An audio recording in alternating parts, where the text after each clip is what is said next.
We're live on the Struggling 20s. What? I'm not ready right now. On the Struggling 20s. 1 second.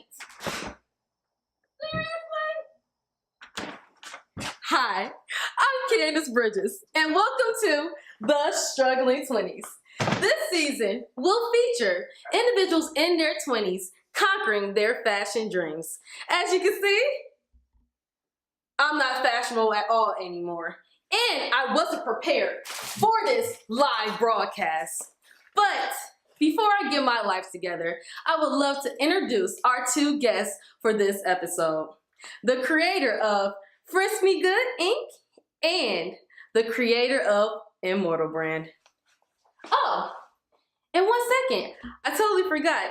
You guys also get to meet my two best friends today, Mercury and George. Being at OU, I met a lot of people who were into the same things that I was, into getting dressed and into taking pictures. And that's really where my whole modeling / styling thing really took off, was at school, just meeting people who were into that. And I had the most in common with those people. So that really set the stage for me to just fall in love with fashion, and just created a pathway for me to be able to just grow. My Afghan pattern, because my grandma, she gave me these patterns and stuff, so I use them pretty often. But And what is that pattern? Well, the one that I want to show you is an Afghan. So it's this one right here. This one I made, and I did a photo shoot with that, so that was pretty cool. I need a name that's really gonna be something that I could keep and stick with. So one day I'm just trying to figure out a name for my Instagram, and I'm just listening to Rihanna, and I'm listening to this song Rockstar by Rihanna, and she says, make sure you frisk me good, check my panties and my bra. And I was like, frisk me good, that's it. While I was at school one day, I think I was just bored or something, and I was just okay, how about I just make something? And I made this skirt right here.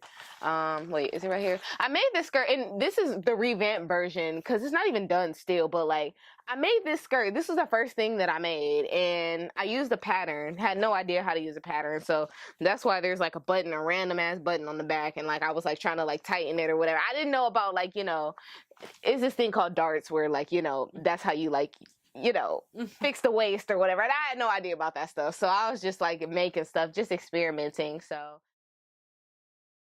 I feel I have a high fashion vibe to my stuff. At the moment, obviously, I'm not making, I don't have thousands of dollars to just buy some really great fabric. But I feel if I really had the resources, my stuff could be really high fashion, made with some really awesome great fabric that is expensive and feels magic when you touch it. This girl messages me. I don't know her. She just saw my picture that I posted, and I just reposted it. I just repost fashion shit all the time, so I was just all right.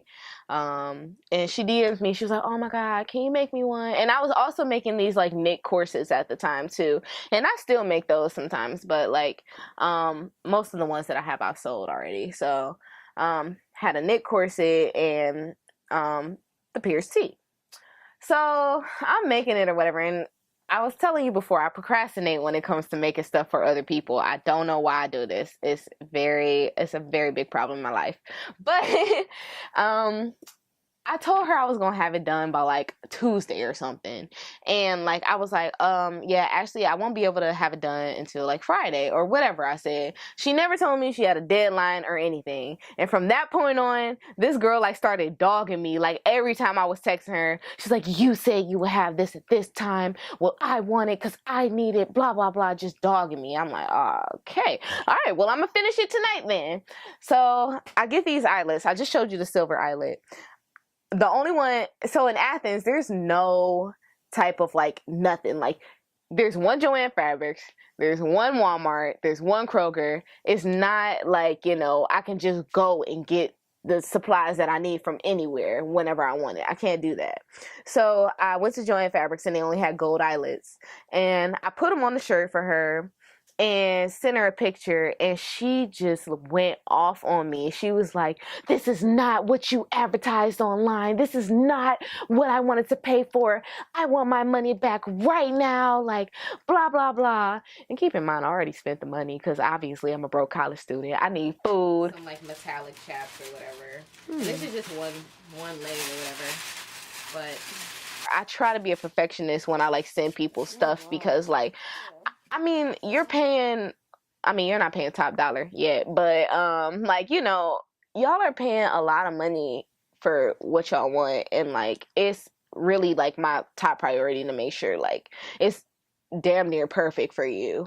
I'm hoping that by 5 years from now, I'll definitely like be getting like my stuff out to like PR companies, so that way I can like see celebrities wearing my stuff. And like I'm also hoping to like already have like some type of like, you know, headquarters already like established or something, or like starting to be established in like a major city. So, and by then I see myself being able to like travel to go to like fashion shows and stuff, and to be able to show my stuff to the world, really.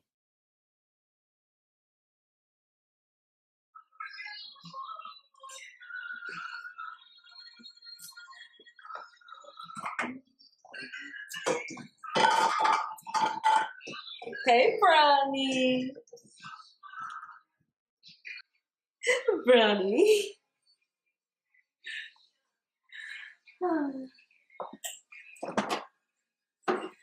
What should I cook, Brownie? You're not Brownie. Oh, I'm George. Hi, George. Let's go play.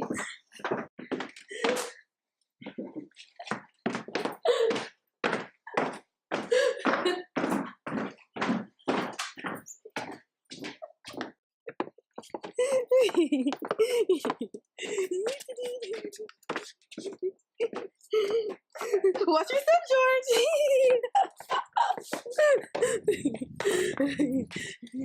Catch, George, catch!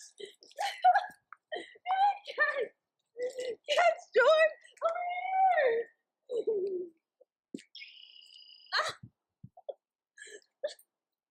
We're best friends.